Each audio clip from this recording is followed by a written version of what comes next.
Il est quasiment 19h sur CNews. Merci d'être avec nous pour l'heure des pros. On est ensemble jusqu'à 21h ce soir et on va commencer avec ces images apocalyptiques, bien sûr. Plus de 40 000 évacuations, 12 000 hectares. La Gironde et les Landes sont dévorés par deux feux d'une intensité inédite. 12 500 hectares brûlés. C'est comme si toute la ville de Paris disparaissait sous les flammes et qu'il restait encore près de 2000 hectares supplémentaires à brûler, c'est dire. Les pompiers font face à deux ogres de l'été. Ce sont les mots de la préfète. Cet après-midi, on va donner la parole ce soir à nos héros, les soldats du feu qui se battent sans relâche, à ces Français qui ont dû tout quitter à la hâte, à ceux qui ont vu leur maison réduite en cendres. Et parmi toutes les images, celle-ci me paraissait l'une des plus impressionnantes. On a l'impression d'être dans un film de science-fiction avec cet incendie qui a frappé notamment la Gironde, progressant dans une forêt de pins denses et qui a déjà parcouru plus de 10 000 hectares en quelques heures seulement. Et on va essayer d'égrener toutes les séquences de la journée les plus marquantes.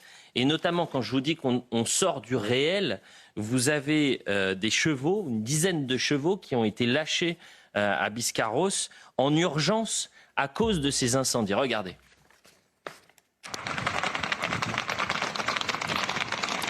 On va courir nous aussi.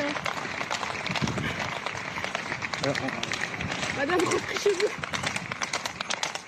Et à l'irréel s'ajoute la douleur de personnes qui ont dû être évacuées, de Français qui ont tout perdu en l'espace de quelques heures seulement. Et je voudrais qu'on ait une pensée pour cet habitant de Biscarrosse, Henri, qui a répondu aux questions de CNews. Écoutez. On a été évacués ce matin, d'abord hier soir, puis ensuite une deuxième fois ce matin. Donc on est coincé à Biscarrosse-Plage. On ne peut pas revenir voir, en ce qui me concerne, ma maison qui a brûlé. Et voilà. Votre maison a brûlé ?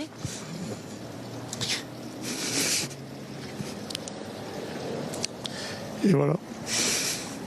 Vous avez été évacué. Donc maintenant on attend. Non, on s'est évacué nous-mêmes. Quoi. Mais bon, on nous a demandé de partir, on est parti. Et puis bon, apparemment tout le quartier a brûlé. Quoi. Donc, c'est une cata, quoi. Une cata. Un coup du sort. Et là, Qu'est-ce qu'on peut dire quand on voit ça? Qu'est-ce qu'on peut faire? Je remercie Mathias Leboeuf, Alexandre Devecchio, Olivier Vial d'être avec nous, ainsi que Marc Varnaud. C'est un cauchemar qui se répète, puisque 2022, il y avait déjà eu ces incendies dans la même région, pas forcément sur les mêmes zones, mais dans la même région, avec des méga-feux, et on vit la même situation. Je vous propose qu'on voit aussi ce à quoi sont confrontés les pompiers aujourd'hui, les soldats du feu. Ils sont plus de 1000 sur certaines zones à se mobiliser. Regardez.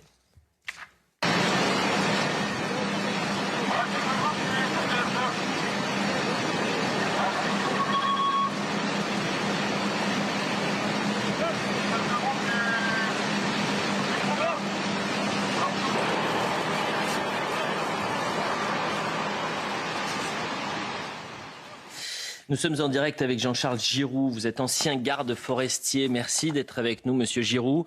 On a besoin aussi d'avoir l'analyse, l'expertise des spécialistes, de ceux qui connaissent ces terres, de ceux qui ont conscience du danger et ont conscience de ces méga-feux aujourd'hui qui ravagent tout sur leur passage.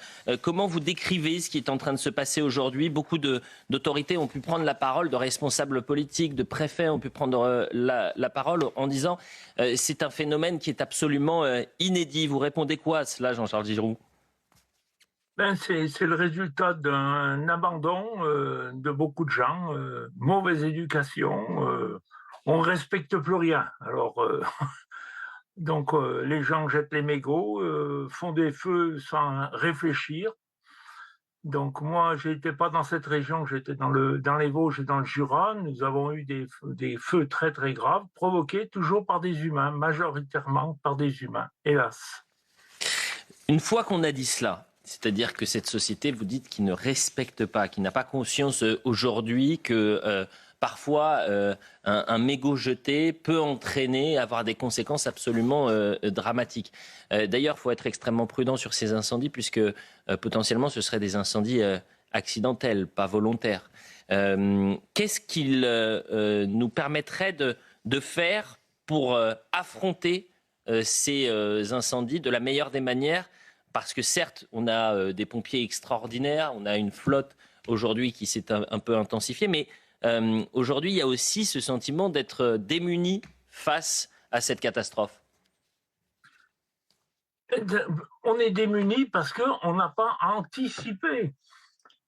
On est en période de sécheresse. La moindre logique humaine, c'est de ne pas faire des barbecues, d'entretenir son matériel agricole de manière à ne pas avoir trop de poussière. Et puis la poussière, quand elle est en haute densité, s'enflamme naturellement, sans étincelle, sans quoi que ce soit. On prend des risques parce qu'on court, il faut le faire, il faut le faire. On peut bien attendre, on n'est jamais... Vous voyez, c'est de l'anticipation. Moi, j'ai connu des tas de familles qui vivaient en forêt. On est des charbonniers qui faisaient du feu dans les forêts. On n'a jamais eu de feu. Alors, il faut arrêter. Maintenant, on a une population qui n'est plus rurale. C'est majoritairement des citadins dans l'esprit. Donc, le milieu, ils font pour leur plaisir. Ils ne respectent plus. Voilà. Et un mégot, un barbecue, un matériel agricole tellement moderne, tellement efficace que on s'en fout, ça doit rentrer de l'argent. Puis maintenant, on gaspille de l'eau pour éteindre des feux qu'on a nous-mêmes allumés par négligence, par mauvaise éducation, du respect de la vie. Voilà. Jean-Charles Giroux, une dernière question sur ces phénomènes-là. Vous avez dit la prévention, on l'a bien compris, c'est-à-dire qu'il faut... aujourd'hui, peut-être demander à la population de faire preuve d'une extrême vigilance. Mais sur la protection de nos forêts, qu'est-ce qu'il faut faire de plus pour peut-être affronter plus rapidement ces incendies? Et il faut le dire également, tout en restant là aussi très prudent, puisque les chiffres vont s'affiner, mais si les pertes immobilières sont graves. On a entendu cet habitant qui a vu sa maison détruite, ravagée par les flammes.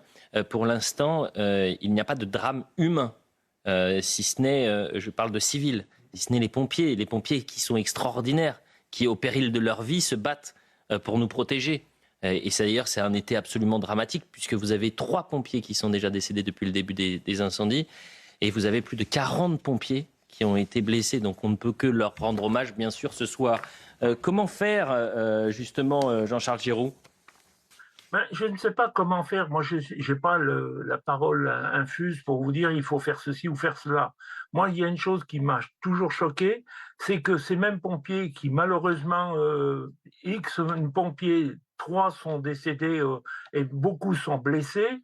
Ces mêmes pompiers, quand ils disaient on a de moins en moins de moyens, on ne peut pas ceci, cela, on est fatigué, tout ça, on avait les ordres de l'État qui leur disaient non, il faut les gazer, il faut les tabasser.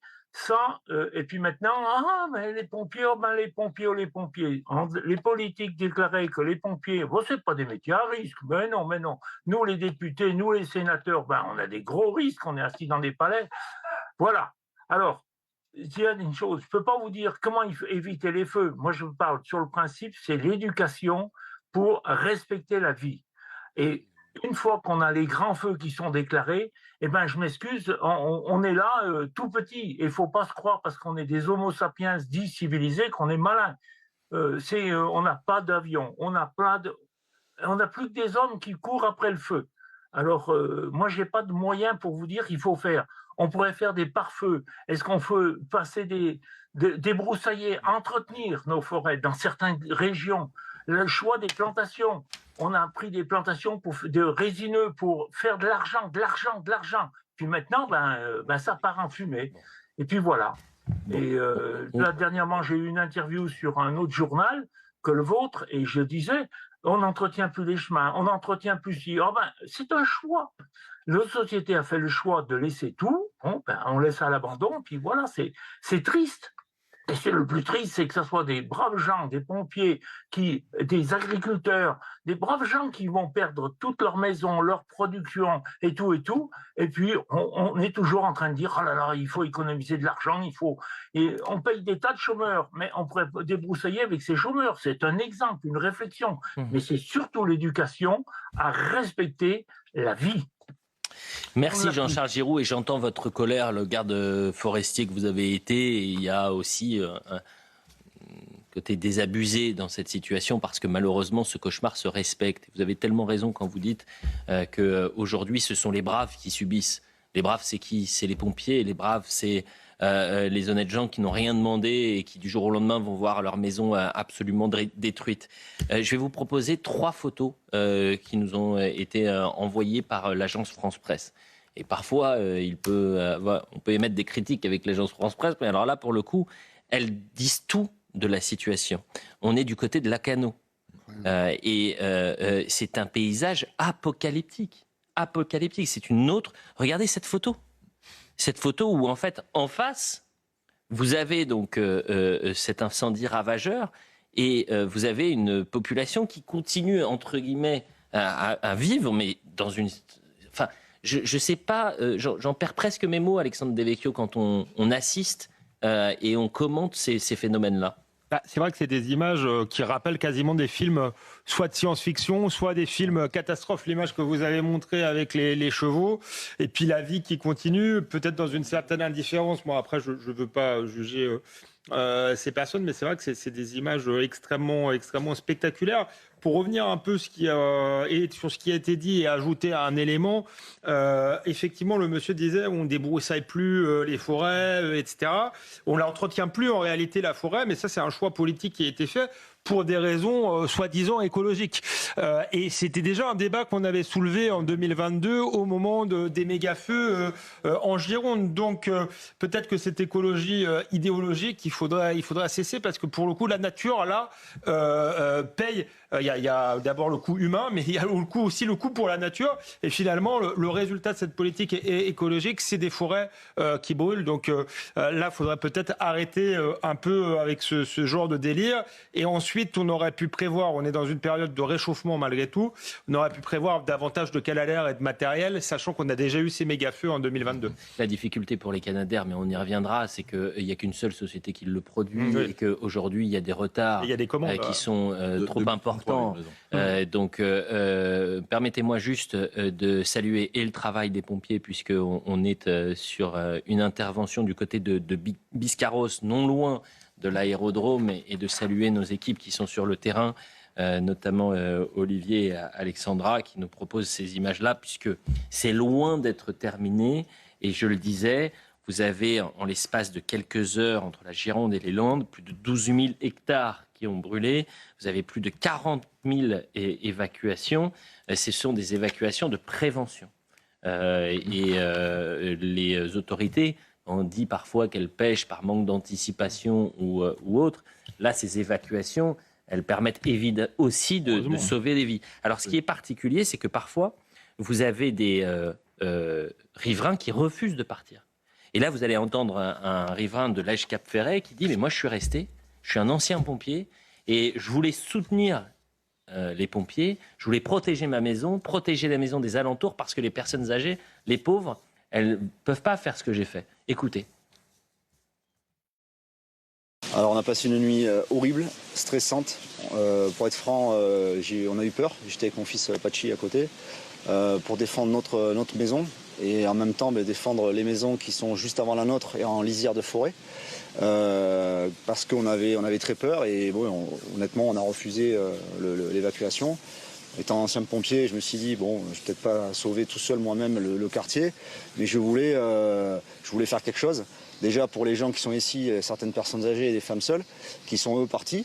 Et je me suis dit, il y a toujours moyen de trouver une solution, en restant sur place, au moins pour les hommes. Et après, c'était faire le maximum pour aider les pompiers qui, on le sait, ne peuvent pas être partout. Je vous donne la parole dans un instant, bien sûr, mais je veux qu'on aille sur le terrain rejoindre Alexandra Bischoff. Alexandra, vous êtes au plus près d'une intervention des pompiers du côté de Biscarrosse, parce que cette image que nous voyons en direct, elle va se répéter bien évidemment tout au long de la nuit.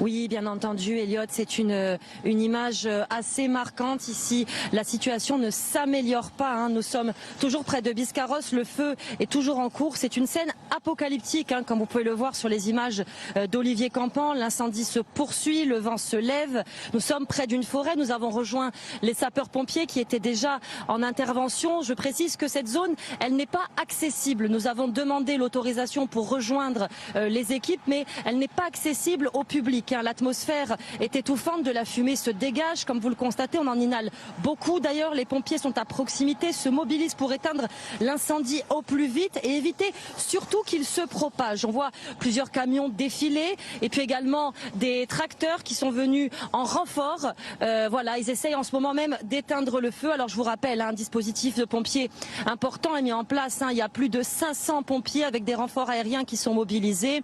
Il s'agit d'un incendie également d'une intensité exceptionnelle, comme l'a rappelé le préfet. Merci beaucoup Alexandra Bischoff, accompagnée d'Olivier pour ce duplex. Et on reste évidemment sur ces images avec ces pompiers qui interviennent. Marc Varnaud, Olivier Vial, Mathias Leboeuf. Qu'est-ce qu'on peut dire ce soir qui n'a pas été dit ces dernières heures sur une situation, je le disais, malheureusement, qui est inédite de par son ampleur. Mais ce n'est pas la première fois qu'un été, on se retrouve à commenter ces images d'apocalypse. On peut dire trois choses. D'abord, la première, c'est que les méga-feux, que l'on connaît, pas qu'en France, partout et à l'étranger, je rappelle juste celui de Malibu aux États-Unis et celui de Maui, à chaque fois, il y a des dizaines de morts. Donc, en tout cas, bravo aux pompiers français, parce que le moins qu'on puisse dire, c'est qu'il y a des victimes, mais il y en a très peu comparé aux feux qui ont lieu à l'étranger. La deuxième chose, moi, j'ai passé mon enfance au lac de Lacanau, je connais bien cet endroit, il y a toujours eu des feux. Par contre, les feux n'était pas de cette ampleur. Je crois que la vraie question, c'est pas d'essayer d'arrêter les feux au départ. La vraie question, c'est comment se fait-il que les feux soient incontrôlables. Donc ça a été dit par Alexandre Devecchio. Un des problèmes, effectivement, cette écologie dogmatique qui, effectivement, empêche d'entretenir les forêts et qui, du coup, crée du combustible aux incendies. La deuxième chose, c'est la faiblesse des moyens aériens. On n'a rien anticipé. Je rappellerai que les Canadair qui ont été commandés seront livrés en 2033. Non, mais vous vous rendez compte, 2033. Et puis la troisième chose, c'est qu'on est un réchauffement climatique, on a des feux maintenant partout, et pas uniquement dans le sud de la France, et qu'on est quelque part un peu pris de court. Mathias Leboeuf. Ce qu'on peut dire, je crois que je vous remercie d'avoir donné la parole à Jean-Charles Giroux, parce que moi, son témoignage m'a profondément marqué, parce que c'était un témoignage de colère. Il a raison d'être en colère. On peut être affligé, mais il faut être en colère. Pourquoi ? Parce qu'il a parlé de négligence et d'éducation. Et effectivement, il s'agit beaucoup de négligence et d'éducation. Ce qui se passe avec les forêts, c'est la perte du sens de l'espace public. La forêt, c'est l'espace public. La forêt, c'est le patrimoine naturel de la France. Et aujourd'hui, tout le monde s'en fout. Et effectivement, on passe dans les forêts, on jette un mégot, on fait du barbecue et on n'a pas l'impression que ça va porter à conséquence parce que finalement, on n'est pas éduqué au sens de la forêt.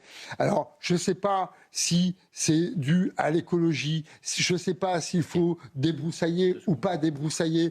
Il y a quand même l'Office national des forêts qui est censé gérer, qui est censé être un peu au fait de ce genre de questions. En revanche, le civisme, parce que souvent ces feux sont dus à des incivilités. Cette incivilité, elle est coupable au même titre que les incivilités dans le RER, dans le métro ou dans la rue. Et moi, je suis en colère de ça. Je suis un passionné des arbres et des forêts et c'est une catastrophe humaine, une tragédie humaine et une tragédie écologique. Et une dernière chose, puisqu'on parlait de moyens, on n'a pas les moyens, on ne sait pas comment faire, est-ce qu'il faut débroussailler, pas débroussailler? On parle souvent de peine et de la justice, mais à ce moment qu'on fasse des travaux d'intérêt généraux avec les gens qui sont condamnés, qu'on les mette dans les forêts et qu'on utilise les travaux d'intérêt généraux. On ne veut pas.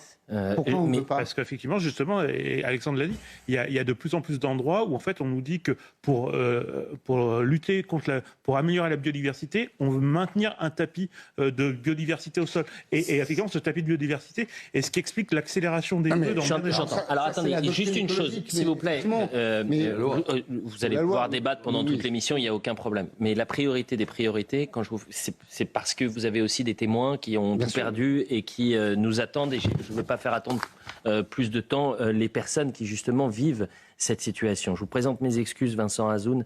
Vous êtes commerçant à Biscarrosse et effectivement vous avez déjà trop attendu. Vous avez hébergé une famille qui n'avait plus de maison, 2 granges à vous ont brûlé. Racontez-nous, Vincent Azoun, où vous êtes et quelles sont les nouvelles justement vous concernant.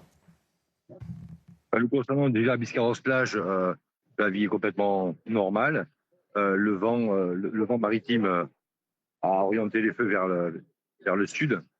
Donc chez nous, c'est complètement normal. Au niveau des gens hier soir, oui, qui étaient bloqués pour regagner leur logement par les campings qui ont été évacués, donc n'ont pas pu. Beaucoup de gens ont été logés dans l'école, la discothèque a été fermée et réquisitionnée. Ils ont logé les gens de la maison de retraite.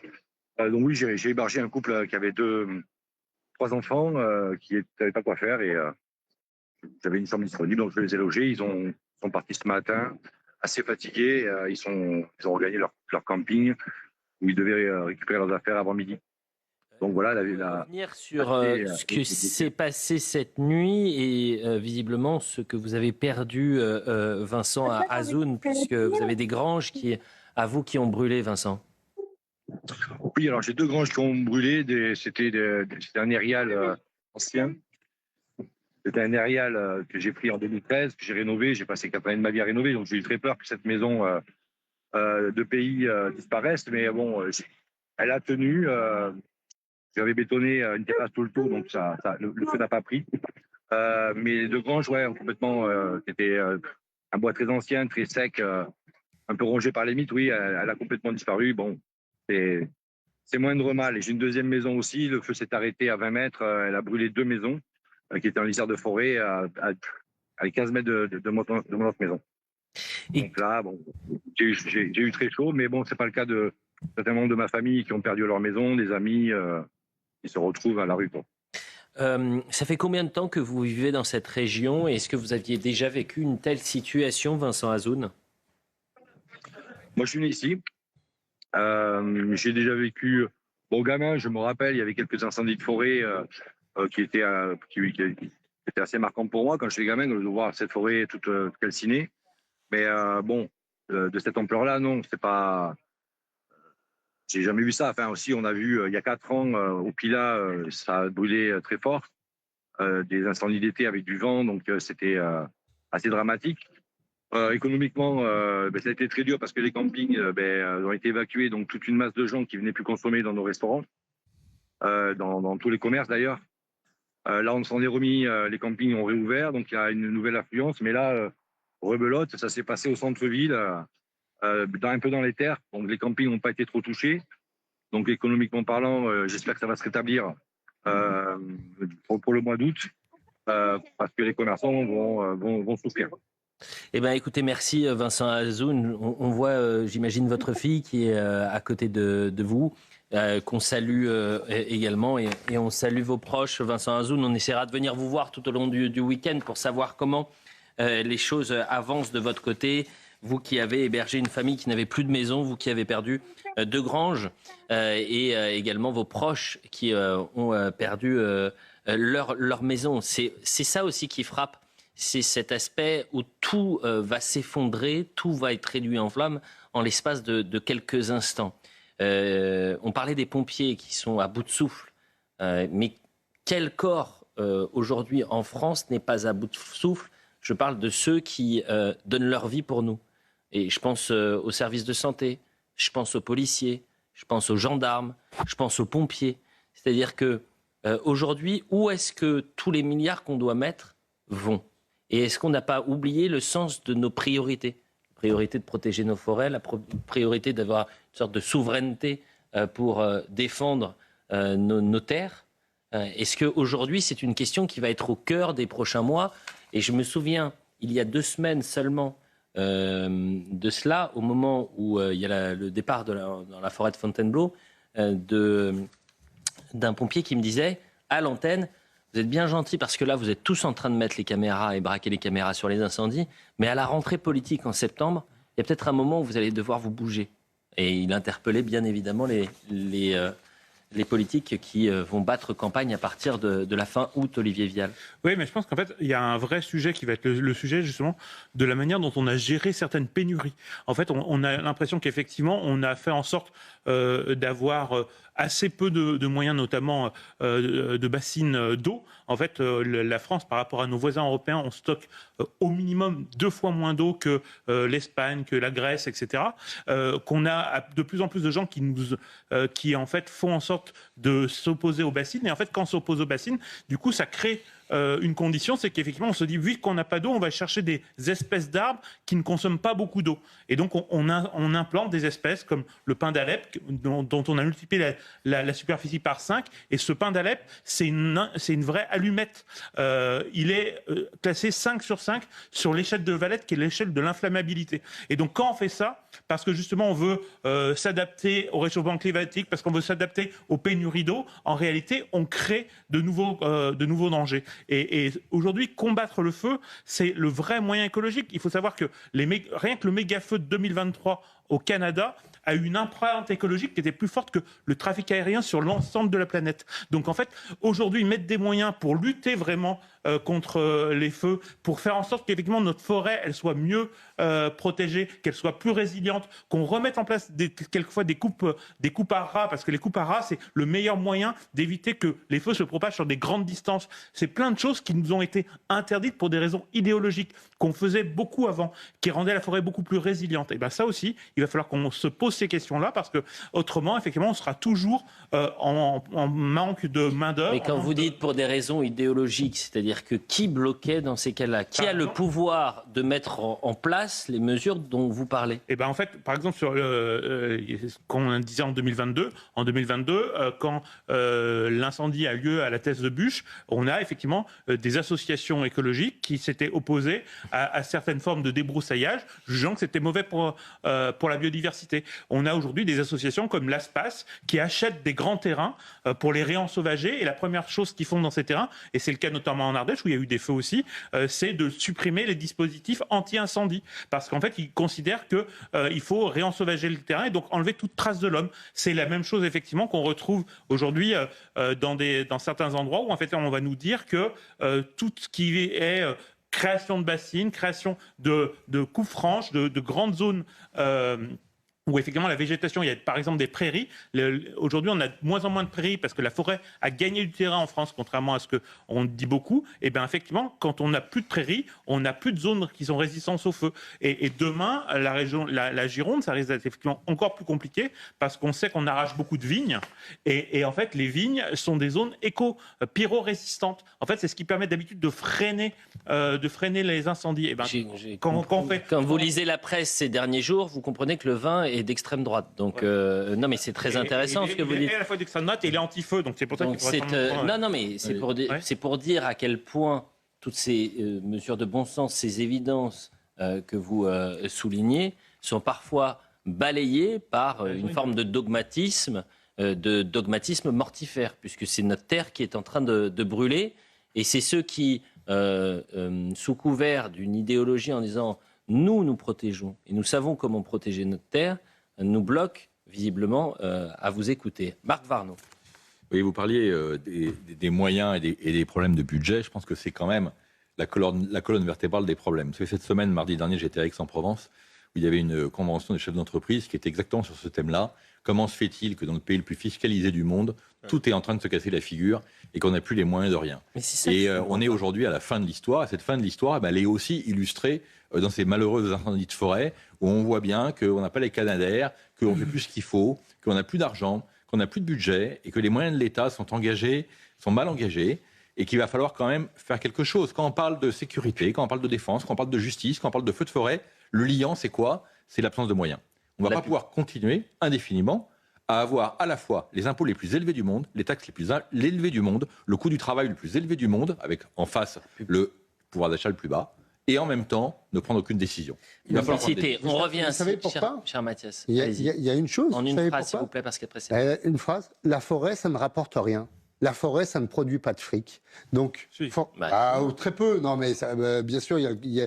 Mais non, à écouter, pardonnez-moi, à écouter Olivier Vial, le problème ne vient pas du capitalisme, mais plus d'une idéologie radicale présentée par ceux qui se couvrent d'un drap vert, et non de ceux qui essayent de faire de l'argent. Il est 19h27, courte pause s'il vous plaît, parce que sinon on va se faire gronder. Et ensuite, évidemment, on reprend la discussion. Mais je pense que ce soir, la priorité, c'est vraiment de donner la parole à ceux qui sont en train de tout perdre et de rendre hommage à nos pompiers. Donc vraiment, c'est ça la priorité de cette première heure de l'heure des pros.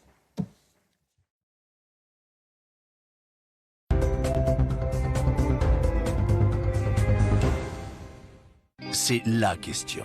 Celle que se... L'incendie qui sévit au nord du bassin d'Arcachon a détruit plus de 12 500 hectares de forêt et a nécessité l'évacuation de 44 000 personnes en 2 jours, a annoncé la préfecture de Gironde. Ce n'est pas seulement la Gironde, mais également les Landes qui ont été frappées. Et je vous le disais, toute la nuit et encore aujourd'hui, les évacuations se sont poursuivies à tel point, par exemple, je vais vous montrer une image qui pourrait nous rappeler le Covid au plus fort de la crise. C'est le Cap Ferret qui, habituellement, en cette période, est bondé de monde. Vous allez voir, regardez, c'est des rues désertes. Il n'y a plus une personne. Vous avez raison de parler de Covid parce que c'est un peu aussi les mêmes causes. Le Covid, on a fait le confinement parce qu'effectivement, l'État régalien était à l'os et qu'on n'avait pas assez de lits d'hôpital pour amortir, si vous voulez, l'épidémie. Et là, vous l'avez dit tout à l'heure. Regardez ces images. Le fait que... Je vous aurais dit, c'est mars 2020, au lendemain du confinement. Ouais, on aurait eu la même image. Les mêmes causes produisent les mêmes effets. Le maire de Millau est avec nous, Cédric Pin. Monsieur le maire, merci de réagir en direct dans l'heure des pros sur CNews. D'abord, on a besoin de savoir quelle est la situation sur place, monsieur le maire. Comment allez-vous et quels sont les premiers retours que vous pouvez nous apporter à 19h30 ? Écoutez, à Millau, nous, on n'a pas été touché par les incendies. Par contre, c'est une des communes qui agit sur les solidarités. Donc, on a accueilli dès hier, 3 heures du matin, des gens qui venaient des campings. Et là, on est sollicité notamment pour accompagner des personnes qui viendraient peut-être de Lenton. Donc, voilà, on a toute une série d'agents et d'élus qui sont 100% mobilisés pour accueillir au mieux possible, apporter beaucoup de bienveillance à ces gens qui ont souffert une évacuation. Cédric Pin, monsieur le maire, est-ce que d'expérience, vous aviez déjà été confronté à une telle situation ? C'est-à-dire que les...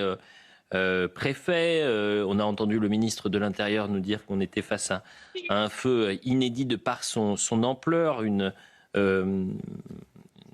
des feux qui ravagent l'ensemble du territoire depuis le début de l'année, et c'était quasiment du jamais vu. Mais entre 2022 et 2026, est-ce que vous voyez une différence de par l'intensité de ces incendies dans votre région ?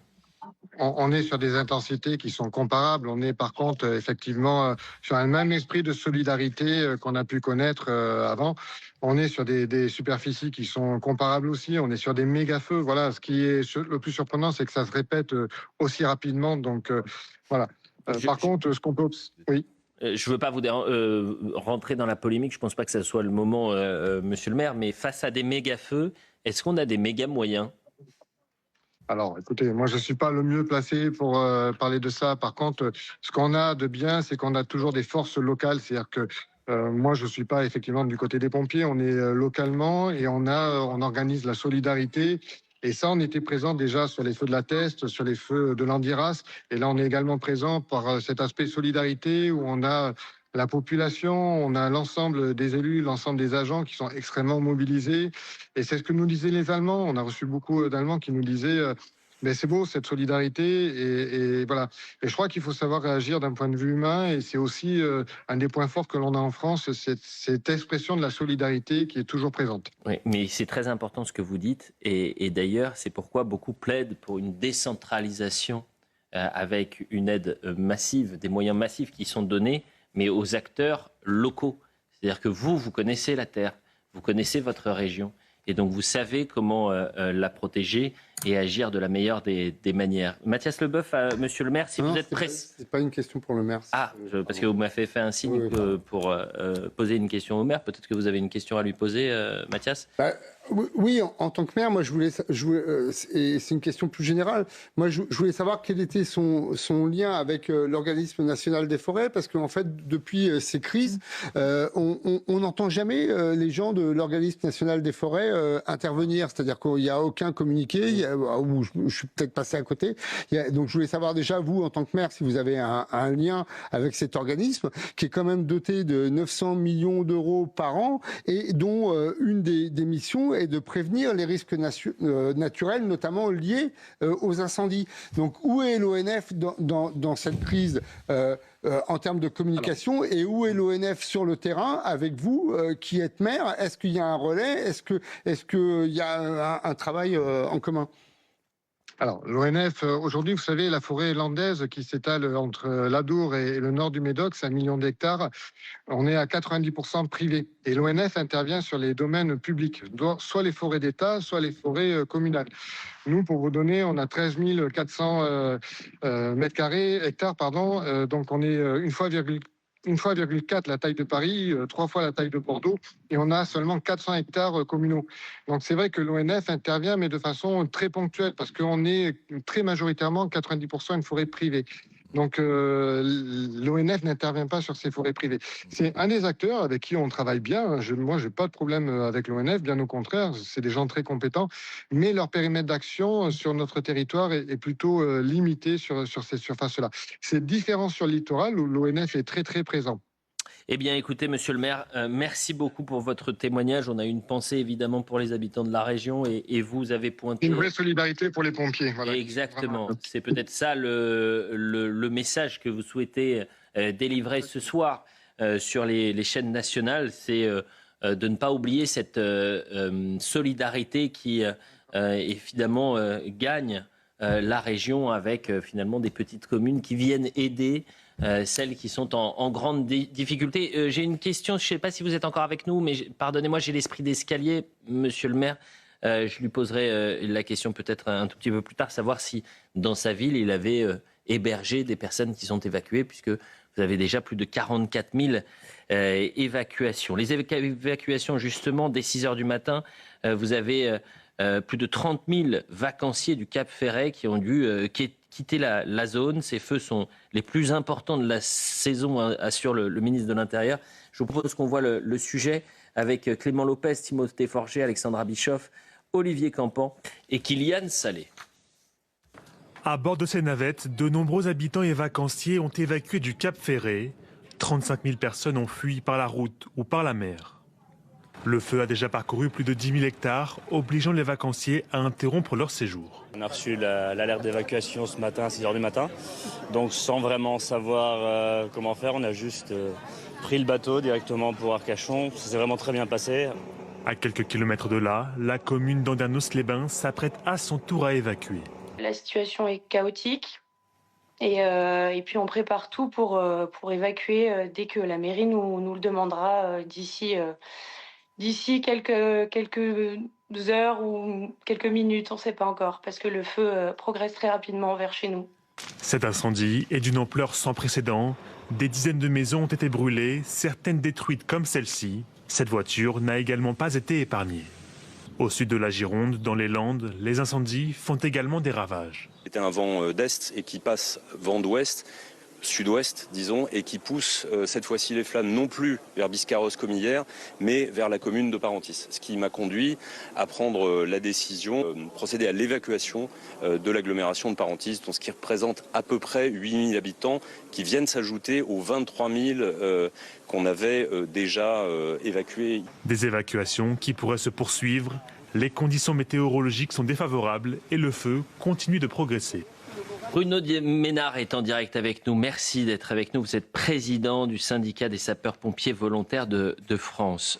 D'abord, on a besoin d'avoir l'analyse, l'expertise du pompier que vous êtes, du sapeur-pompier que vous êtes, sur la situation sur place. Comment vous la décrivez à 19h40 ce soir ? Chaotique. chaotique. On n'a pas assez de moyens humains. Les moyens matériels, on n'en a pas assez. Pour vous donner un ordre d'idée, le patrimoine français en nombre de Canadair est de 12. Ce matin, il n'y en avait que 5 opérationnels, dont 2 sur la Corse. Les effectifs sur le front sont fatigués. Ils arrivent à peine à dormir, à peine à se restaurer. En début d'après-midi, en milieu d'après-midi, nous avions 42 sapeurs-pompiers blessés. Et la situation va encore se compliquer avec la tombée de la nuit et les moyens aériens qui vont stopper. Donc c'est chaotique. Bruno Ménard, je vous remercie parce que cette parole-là, je ne l'ai pas entendue depuis le début de la journée. C'est-à-dire que les plus hauts responsables nous expliquent qu'ils sont face et que nous sommes face à un incendie profondément inédit, et personne ne peut douter de cela, mais que finalement, il n'y a pas une question de moyens. Et en revanche, ils ont souligné, et Laurent Nunez était le premier à le dire, que la vraie inquiétude, c'était la fatigue des pompiers. Qu'est-ce qui nous a manqué, selon vous, Bruno Ménard, pour que entre 2022, les méga-feux qui avaient touché cette même région à des zones différentes, et 2026 aujourd'hui, eh bien, on puisse peut-être affronter plus durement ces incendies-là? 4 ans, ça ne suffit pas pour changer de doctrine.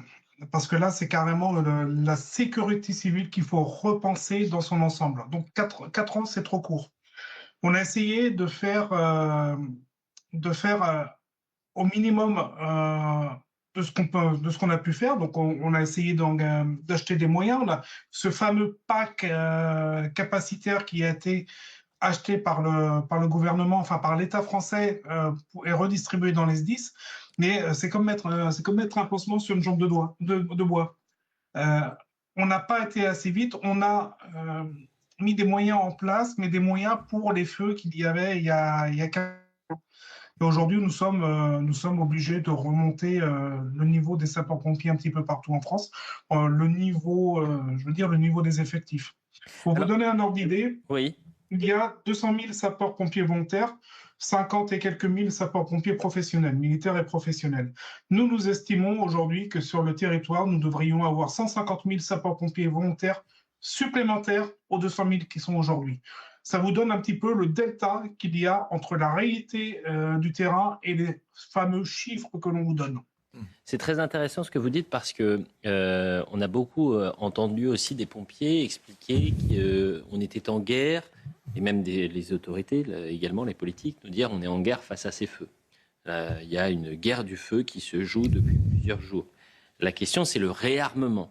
Qu'est-ce qu'il faudrait? Comment faire pour, selon vous, qu'on passe de 200 000 pompiers volontaires à 350 000. Comment on fait pour retrouver ces 150 000 pompiers volontaires? Est-ce qu'il ne faudrait pas mettre en place, certains ont imaginé, vous savez, le retour du service militaire, vous savez, le service national universel. Est-ce qu'il ne faut pas mettre en place un système qui viendrait, une sorte de roulement, pour engager ces 150 000 pompiers supplémentaires? Non, je ne pense pas du tout que ça soit quelque chose qu'il faut faire, bien au contraire. Moi, je pense déjà qu'il faut se poser la question. Il faut se poser la question pourquoi tous les ans, on a 25 à 30 000 sapeurs-pompiers volontaires qui rentrent dans les effectifs et pourquoi on en a qui partent? Pourquoi il y en a 25 à 30 000 qui partent ou qui se font mettre à la porte? Pourquoi les sapeurs-pompiers volontaires sont usés, sont fatigués? Je vais vous donner juste l'exemple. Juste avant que vous m'appeliez, j'étais en train de gérer un dossier. Un dossier d'un homme d'une quarantaine d'années qui est sapeur-pompier volontaire. Il est mis à la porte de son SDIS au motif qu'il n'arrive pas à prendre de garde pendant ses journées de travail. Il travaille du lundi au vendredi. Il est disponible la soir, la nuit, le week-end. Il pourrait être disponible pour venir aider aux mains fortes en Gironde. Et on ne renouvelle pas son contrat d'engagement parce qu'il n'arrive pas à être disponible en journée, en semaine. Il y en a qu'on ne renouvelle pas parce qu'ils osent dire tout haut ce qui se passe tout bas.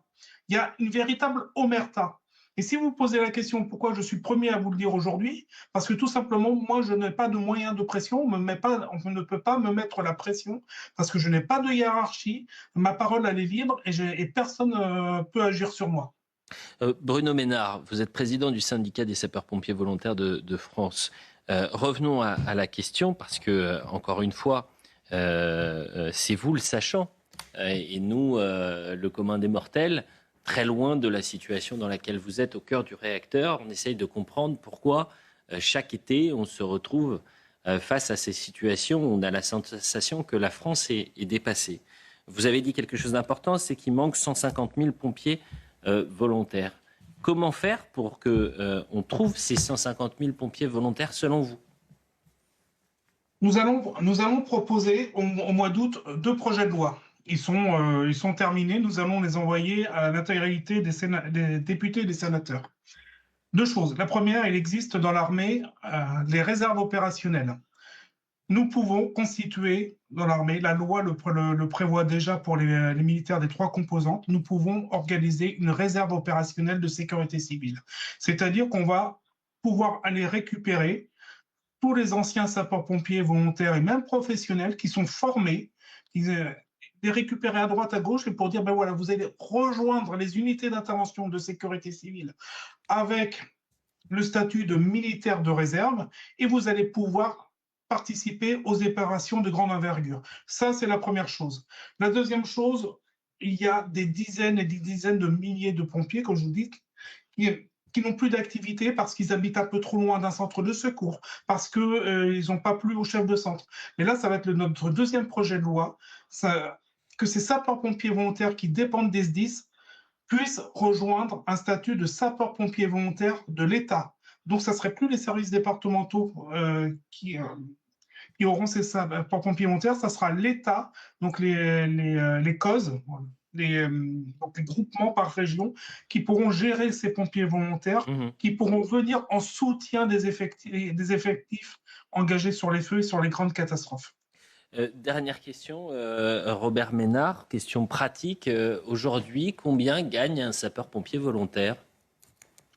Un sapeur-pompier volontaire, lorsqu'il est d'astreinte chez lui, donc une moyenne de 100 heures d'astreinte par mois, il va gagner entre 50 et 70 centimes de l'heure. Et lorsqu'il va être en intervention, comme nos collègues que l'on voit à l'écran, ils vont gagner entre 8,70 € et 12 € de l'heure. 8,70 € à 12 € de l'heure pour courir après un feu et risquer de brûler dans un camion. Il y en a beaucoup qui disent « moi, je n'ai pas signé pour mourir ». Bruno Ménard, par rapport à nos voisins européens, est-ce que nos sapeurs-pompiers volontaires sont sous-payés ? La majorité des sapeurs-pompiers volontaires en France ne font pas ça pour l'argent ou pas uniquement pour l'argent. Un sapeur-pompier volontaire, il demande de la reconnaissance. Et vous savez, un merci, tu as bien travaillé, merci, grâce à toi, nous avons réussi à éteindre un feu, on a réussi à sauver quelqu'un, c'est déjà beaucoup pour un sapeur-pompier volontaire. Aujourd'hui, les sapeurs-pompiers volontaires, ils ont ça une fois l'année, c'est le jour de la Sainte-Barbe, où vous avez tous les élus, les députés, sénateurs et les maires qui passent devant vous et qui vous disent merci. Les 364 autres jours, il n'y a personne pour dire merci et vous êtes tout seul dans votre centre de secours. Déjà, si on changeait ça, ça changerait beaucoup de choses. Écoutez, votre témoignage, il est essentiel. De tous les témoignages que j'ai pu recevoir sur cette catastrophe qui nous frappe en Gironde, mais également à Fontainebleau la semaine précédente, et ces feux que nous couvrons depuis le début de la saison des feux. Je n'avais jamais entendu un tel témoignage qui est là aussi qui nous sidère. C'est-à-dire qu'on voit à quel point les pompiers sont démunis. Et ce n'est pas seulement une question de moyens financiers, c'est surtout une question de reconnaissance. Cette formule, elle est tellement importante. Les invisibles qui luttent contre les flammes, Alexandre Devecchio. On en revient, encore une fois, toujours à la même histoire. C'est-à-dire les braves gens, les gens les plus utiles à la société sont parfois ceux qui sont le moins bien payés, ceux qui sont le moins reconnus. On avait la même chose à l'hôpital. Les soignants, on retrouve la même chose. En fait, c'est l'élément central. Les pompiers, il y a un manque de reconnaissance pour les pompiers, manque de reconnaissance pour les policiers, manque de reconnaissance pour les aides-soignants, pour les soignants. À chaque crise, on voit à quel point aujourd'hui on n'a pas su mettre et les moyens financiers et les moyens humains. Et même, c'était un simple merci était essentiel pour lui. À ça, les délires administratifs pour ce qui est de l'hôpital, effectivement, vous découragez les gens les plus courageux en réalité. Jean-Charles Giroux était avec nous, c'était le forestier, il disait la même chose. Bruno Ménard, un grand merci. Vous voulez rajouter quelque chose peut-être, Bruno Ménard, ou le message, entre guillemets, est passé ? Merci de vous intéresser à toutes ces personnes qui sont sur le feu, que ce soit les volontaires, les professionnels, même nos officiers, nos chefs sont en souffrance parce qu'eux aussi, ils sont dépassés par les événements, ils ne savent pas quoi faire. Mais je vous présente mes excuses, Bruno Ménard, parce que j'aurais dû vous avoir bien plus tôt. Mais je ne savais pas que vous étiez disponible ces derniers jours, ces dernières heures. Et croyez-moi sur parole, je vous solliciterai très souvent. Et si vous avez un jour la possibilité de venir sur notre plateau, la porte est grande ouverte. Et vous avez entièrement raison, cette émission, plutôt que de faire du commentaire d'image, c'est d'apporter des témoignages. Et quand c'est des coups de gueule comme le vôtre, c'est important de le transmettre. Merci beaucoup Bruno Ménard pour notre échange. Je voudrais qu'on écoute la préfète des Landes qui a pris la parole et qui parle de ces feux cet après-midi en disant c'est des feux XXL. Elle parle de deux ogres dévastateurs. On le redoutait avec cette sécheresse, avec ce vent, et il est là.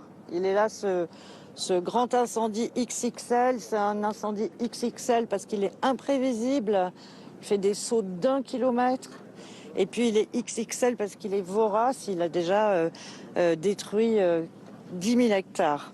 Et je vous propose d'écouter le ministre de l'Intérieur, Laurent Nunez, qui ce matin disait on savait que ça allait être dur, qu'on allait vivre une vraie crise pendant cette saison des feux.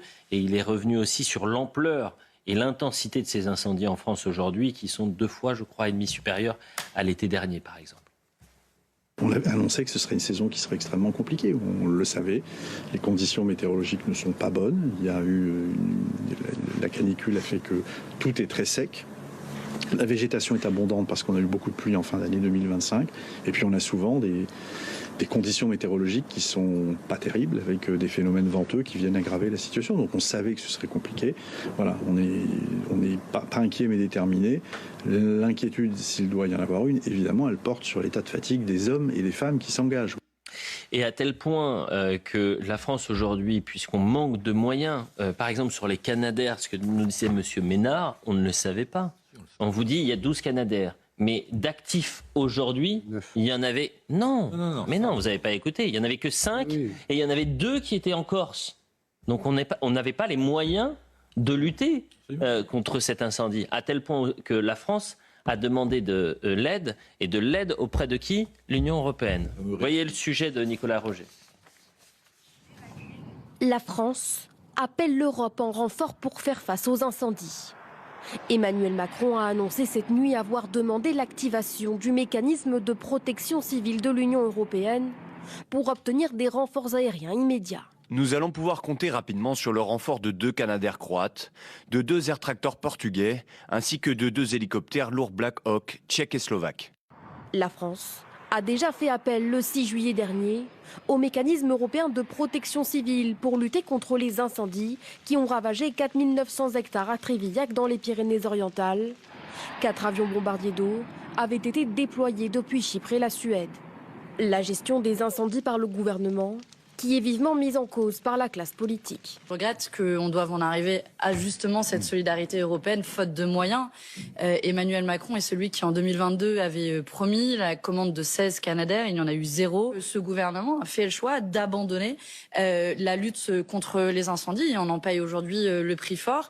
Le gouvernement a annoncé hier la mobilisation de l'avion de transport militaire A400M d'ici la fin du mois, qui équivaut au volume d'eau de 3 Canadair. Mais vous voyez par exemple ce que vient de nous dire M. Ménard, qui est président d'un syndicat des sapeurs-pompiers volontaires. Moi, je veux bien qu'on entende tous les témoignages des préfets, des responsables politiques, mais on ne l'a pas entendu. Qui sait qu'on n'avait que 5 Canadair actifs aujourd'hui, dont 2 qui étaient en Corse ? Donc c'est ça qui est problématique. Et là, vous demandez à l'Europe de l'aide, j'entends. Mais si demain, vous avez en plus, parce que l'Espagne aujourd'hui est massivement frappée, vous avez l'Espagne, vous avez la Grèce, vous avez le Portugal, vous avez l'Italie et la France qui simultanément sont frappés. Qu'est-ce qui se passe, Marc Varnaud ? Il se passe que le dispositif européen sert évidemment à rien, puisque les incendies ne se déclarent pas en Grèce ni en Italie au mois de décembre. Donc l'Europe est en train de brûler, donc ça ne sert à rien. Mais sur ces fameux chiffres, effectivement, et c'est là où on peut un peu en vouloir à nos politiques, on nous dit qu'il y a 12 Canadair. Enfin, on ne nous dit pas qu'il y en a 5 qui sont opérationnels. Vous savez, c'est comme la défense nationale. On nous dit qu'on a 400 chars en France. Il n'y en a que 200 qui sont de qualité, entre guillemets, acceptable. Donc de donner tout le temps des chiffres pour endormir les gens, et quand la catastrophe arrive, on se rend compte que c'est faux, franchement, du coup, c'est du politique pyromane, parce qu'ils finiront politiquement par payer ça très cher. De dire qu'on a 12 Canadair, qu'on en a besoin de 16, alors qu'en réalité, il n'y en a que 5 qui sont opérationnels. Aujourd'hui, ça se trouve demain, ils seront plus nombreux. Oui. Mais c'est pas, on n'a pas entendu ce matin, nous n'avons que 3 Canadair sur l'ensemble du territoire, sur l'ensemble pas du territoire national, puisque la Corse quand même reste le territoire national. Et on embrasse nos Corses. Mais, de la même façon que vous n'entendrez jamais que l'âge moyen des Canadair est de 30 ans, et que ce sont des breloques volantes. 30 ans le Canadair. On a des Canadair qui sont très très vieux. C'est pour ça qu'il y en a si peu qui sont opérationnels. Ils sont plutôt jeunes à 30 ans. On est plutôt jeunes à 30 ans. Oui, en général. Un avion, on est plutôt vieux. Un avion de 30 ans, c'est plutôt pas mal. Mais effectivement, ça pose la question de la souveraineté aussi de notre capacité à construire ces avions. Parce qu'en fait, là, on sait qu'on a 4 avions, 4 Canadair qui arrivent, dont entre 2032, parce qu'effectivement, les files d'attente sont énormes. Et la question qui se pose, c'est pourquoi on n'est pas capable, en France et en Europe, de construire ce type d'avion. Alors, on sait qu'il y a la 400M qui va être testée sans doute dans les prochains jours avec un dispositif spécial incendie, mais on a pris beaucoup de retard. Et effectivement, aujourd'hui, c'est comme sur la défense, on a besoin d'avoir une filière aéronautique, en plus on en a une très très bonne en France, qui soit capable aussi de nous proposer des avions pour la sécurité civile et des avions... Et on en vendra peut-être aux autres. Et on en vendrait sans doute aux autres. Mais le sujet de Julia Ferrand sur l'aide européenne est intéressant parce que, encore une fois, vous faites des promesses, vous assurez vous promettez un renouvellement massif, inédit, historique en 2022. C'est une conférence, je crois, qui date de novembre 2022. Moi qui le dis, c'est le président de la République. Donc, et vous vous retrouvez en 2027 quémander des Canadair je ne sais pas si c'est quémander, mais en tous les cas impuissant. C'est ça, il y a une forme d'impuissance. C'est pas quémander parce que la France participe lourdement au budget européen. Mais il y a beaucoup trop, diraient certains. Il y a mais un ça, détail c'est un autre personnel sujet. qui m'a, dans votre reportage, qui m'a interpellé. J'ai des origines portugaises. Je peux vous dire qu'au Portugal, ça brûle tous les ans. J'ai connu toute mon enfance, mon adolescence, le Portugal qui, pour le coup, était obligé de faire appel à l'aide de la France. Et aujourd'hui, on fait appel à l'aide du Portugal. Alors, c'est la solidarité européenne, vous me direz, mais je pense que ça indique quelque chose de la place de la France qui est en train de perdre des places, de se paupériser, pendant que d'autres pays en Europe, l'Italie notamment, est en train de se redresser. Mais par exemple, l'Espagne, qui dispose d'une flottille massive. Oui. Aujourd'hui, l'Espagne est piégée par un incendie du côté de Madrid, qui est impossible à éteindre. Donc ils ne vont pas nous prêter de Canadair. C'est pas la question. La question, c'est que vous pouvez avoir aussi une flottille massive et être incapable de faire face à des feux qui sont, pour le coup, encore plus importants que ce qu'on est en train de vivre. Mais c'est où devons-nous mettre nos milliards, le peu de milliards qui nous restent? D'abord, il faut commencer par entretenir peut-être les forêts pour éviter que les petits feux deviennent des méga-feux. Ça me paraît être quand même la base. Je rappelle qu'en 1949, lorsqu'il y a eu ce méga incendie, les recommandations qui avaient été faites après ne sont toujours pas appliquées. Il s'agissait de nettoyer la forêt, de faire des grands couloirs, etc. C'est toujours pas fait. La deuxième chose, c'est la souveraineté. C'est ce que disait à juste titre mon voisin il y a 30 secondes. Il faut rappeler quand même qu'en France, il y a 23% de la commande publique qui est achetée avec du Made in France, quand c'est 80% en Allemagne. On a détruit la totalité de notre industrie sur l'autel de la libre concurrence. On est français, on achète partout, on est pour la concurrence, ce qui n'est pas le cas de nos concurrents. Résultat, on a détruit des filières entières de notre industrie et qu'aujourd'hui, on découvre qu'on n'a plus de souveraineté nulle part. Et bien peut-être qu'il était temps de s'en rendre compte il y a quand même un certain temps, parce que ça fait quand même 30 ans que ça dure, et tout d'un coup, on découvre qu'on a perdu notre outil industriel. Moi, je suis désolé, mais il faudrait quand même faire les choses dans l'ordre. Avant de pleurer parce qu'on a perdu notre souveraineté, il faudrait peut-être regarder les choses en face et voir qu'on s'est suicidé industriellement. Alors, je le dis aux téléspectateurs de CNews, j'avais commencé l'émission en disant on va donner la parole aux personnes qui ont dû être évacuées, qui pour certaines ont tout perdu. Il est difficile d'avoir accès dans cette heure-ci aux personnes évacuées. On imagine qu'elles ont d'autres priorités et d'autres préoccupations que de nous répondre et on essaiera de les joindre un peu plus tard, bien évidemment. Avant de vous donner la parole, Mathias, je voudrais juste qu'on voit ce qui s'était passé dans la même région, mais c'était la thèse de Buch, entre autres, mais c'est pas très loin, c'est juste en face, d'accord ? Donc en 2022 et ce qui nous arrive en 2026. Nicolas Roger. 4 ans après, le même combat et les mêmes scènes de désolation. Plus de 30 000 hectares de forêt avaient été détruits à l'époque en Gironde. Et près de 50 000 personnes avaient été évacuées. En 2022, dans le département, ce sont 2 Canadair, 6 avions, 2 hélicoptères et un drone Reaper qui avaient travaillé simultanément sur les zones incendiées avec le renfort de pays européens venus épauler les milliers de pompiers mobilisés, jusqu'à 3 000 au plus fort de la crise. Après le bilan, les services de l'État avaient engagé 10 propositions afin d'anticiper les éventuelles crises à venir. Parmi elles, renforcer la prise en compte du risque de feu de forêt chez les élus, les professionnels et le grand public, améliorer la connaissance des incendies et de leurs conséquences, ou encore poursuivre le travail d'anticipation et de préparation de gestion de crise. Déjà en 2022, la Gironde était une proie connue des incendies. Au cours des 5 années précédentes, le département avait été touché par plusieurs incendies détruisant plus de 100 hectares, comme à Capsieux en 2017, Saint-Michel de Castelnau en 2018 ou encore La Pouillade en 2020. Alors, Marc Varnaud me montrait pendant notre sujet une vidéo qui circule sur les réseaux sociaux. Mais c'est tellement dingue que je ne sais pas si c'est vrai. Qui nous propose en fait un camion équipé de drones en Chine et qui lutte contre les incendies. Mais en fait, c'est à des années-lumière de nous ce que nous avons comme moyen pour lutter contre les incendies. Ceci dit, il y a quand même déjà des drones dans des grands départements de pompiers, notamment aux États-Unis, en Angleterre. Oui, mais là, la vidéo que vous montrez, c'est de la science-fiction. C'est pour ça que j'ai pas voulu la diffuser ce soir, parce que je ne sais pas si ça me paraît tellement en avance sur nous que j'étais pas sûr que ce soit vrai. Ça paraît pas impossible en tout cas. Bon, ils existent déjà les drones. Écoutez, mais ils tiennent des lance-incendies. Vous savez quand il y a des... Oui, voilà, c'est ça. Ça existe. Alors, chers amis, voilà ce qu'on pouvait dire ce soir. Évidemment, si entre 20h et 21h, il y a de nouvelles informations, nous parlerons des incendies qui frappent la France. La seule priorité des priorités, c'est donner la parole aux rescapés, donner la parole à ceux qui ont tout perdu, donner la parole aux pompiers s'ils veulent nous apporter plus d'éléments. Je pense que ce soir, il faut rendre hommage à nos pompiers qui, avec peu de moyens, font de grandes choses. C'est de rendre hommage à Anthony, à Wilfried et Baptiste. Anthony Berthom, qui est mort en luttant contre les flammes, pompier du SDIS 33. Wilfried Schmitter, qui est mort lui aussi du SDIS 33, c'était cette semaine, tous les deux qui sont décédés. Et à Baptiste Gerfaux-Valentin, du SDIS 73. Et c'est vrai que c'est un été qui est meurtrier pour les pompiers. Et quand on dit meurtrier pour les pompiers, c'est meurtrier pour les Français. Et donc, ayons une pensée pour eux ce soir. Et nous allons basculer sur une actualité politique dans quelques instants. Je le dis aux auditeurs et aux téléspectateurs de CNews, nous parlerons de Crépol dans quelques instants, puisque c'est un tournant majeur judiciaire qui s'est déroulé. Et j'ai pu, cet après-midi, m'entretenir avec l'avocat de 2 victimes, 2 plaignants. Et c'est cet avocat qui, depuis 3 ans, se bat pour que le racisme anti-blanc et le racisme anti-français soient retenus comme circonstance aggravante. Et c'est lui qui a proposé un dossier de 30 pages à la juge d'instruction. Ils sont 2 juges au juge d'instruction. Et on a appris hier que finalement, la justice reconnaissait, ou retenait du moins, ces chefs d'accusation donc de racisme anti-blanc et racisme anti-français.